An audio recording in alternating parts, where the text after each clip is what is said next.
오늘은 요한복음 12장 26절에서 30절까지 사람이 나를 섬기면 이라는 제목으로 말씀을 나누겠습니다.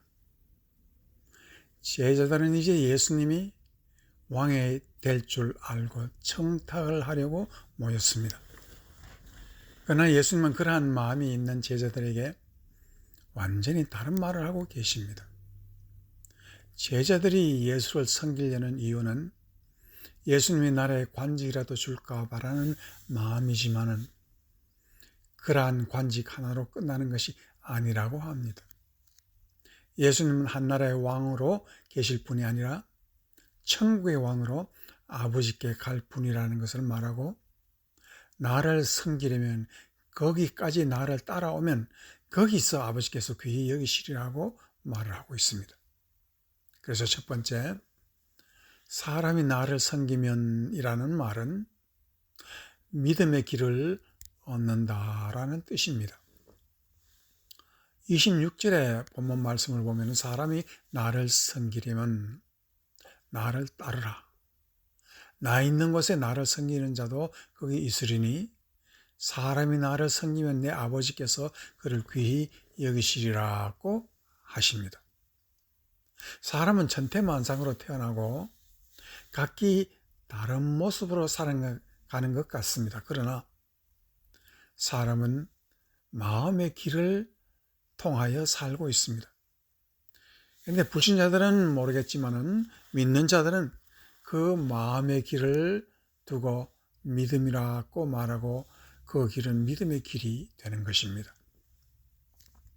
신앙이라는 것은 그 신비스러운 것이 그 속에 있는데, 그것은 내가 상상하지 못한 인생의 길을 누가 열어주고 계시고 내가 가는 그 길을 인도하시는 것을 우리가 깨닫게 되는 것입니다.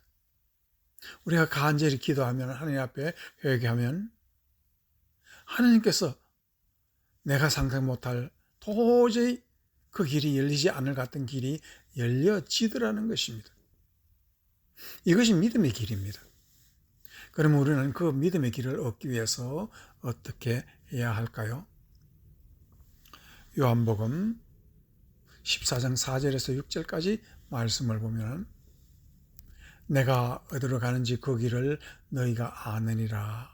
예수님이 제자들에게 너희는 이미 그 길을 알고 있다고 그랬습니다. 그런데 그 길이라는 건 어떤 길인지 도마는 모르겠다고 5절에서 도마가 이르되 주여 주께서 어디로 가시는지 우리가 알지 못하거늘 그 길을 어찌 알겠사옵나이까. 6절 예수님께서 이르시되 내가 곧 길이요 진리요 생명이니 나로 말미암지 않고는 아버지께 올 자가 없느니라 라고 말하고 계십니다. 그 길은 나를 믿어 아버지께까지 가는 것이라고 말을 하고 있습니다. 그 길은 예수 그리스도 자신이라고 말하고 있으므로 그 길은 학식이 있다고 아는 길도 아니고 배움이 없다고 모르는 것도 아닙니다. 위대한 학자도 배움이 없는 어머니의 믿음으로 세상을 새롭게 산 사람들이 많습니다. 성자 오거스틴이 그러한 사람 중에 하나이라고 우리는 알고 있습니다. 그의 어머니는 기도하는 방탕한 기도로 방탕한 자식을 길러내었습니다. 위대한 사람으로 길러내었습니다.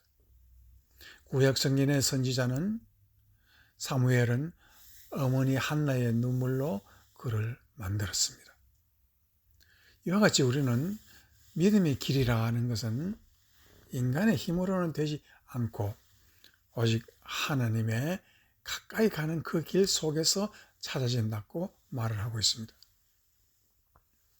요한복음 20장 24절에서 29절 말씀에 보면은 12 제자 중에 하나로서 디두모라 불리우는 도마는 예수께서 오실 때에 함께 있지 아니하는지라. 이 말은 예수님이 부활하고 나서 제자들에게 왔는데 도마는 그때 함께 있지 않았다, 그런 뜻입니다.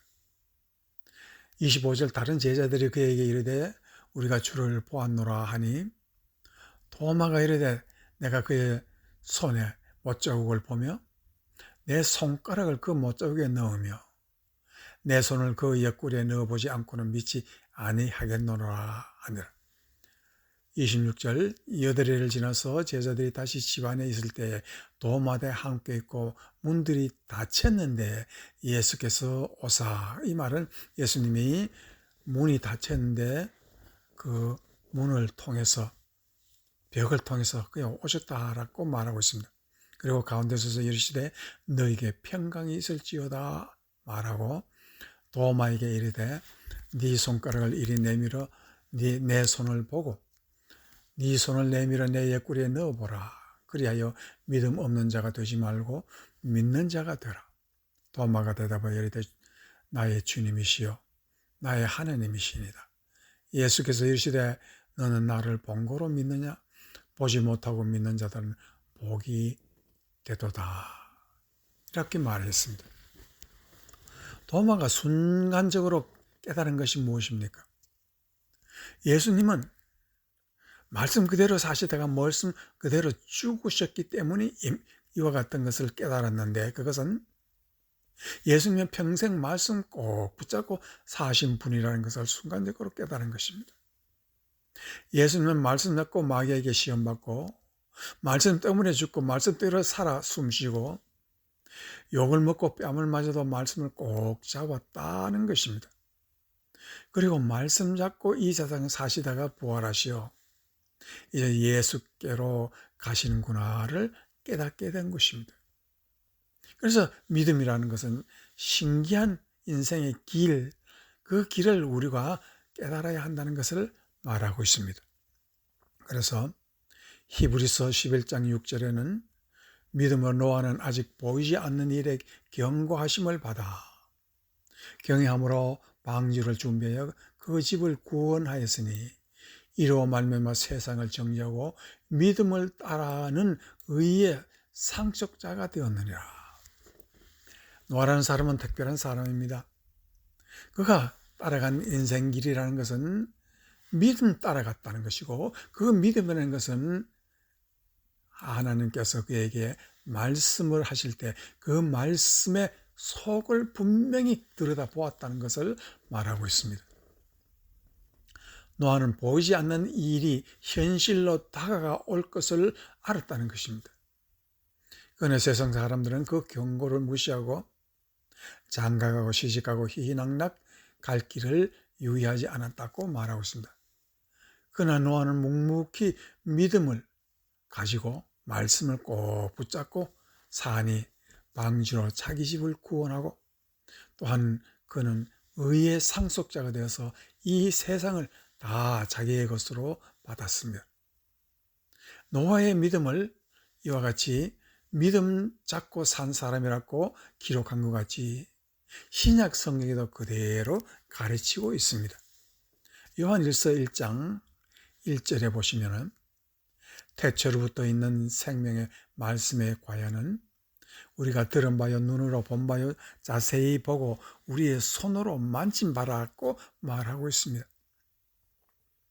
사도 요한이 우리에게 가르치는 것은 믿음이라는 것은 말씀을 눈으로 보고 손으로 만지고 그 말씀을 보고 꼭 붙잡고 사는 것이라 하는 것입니다.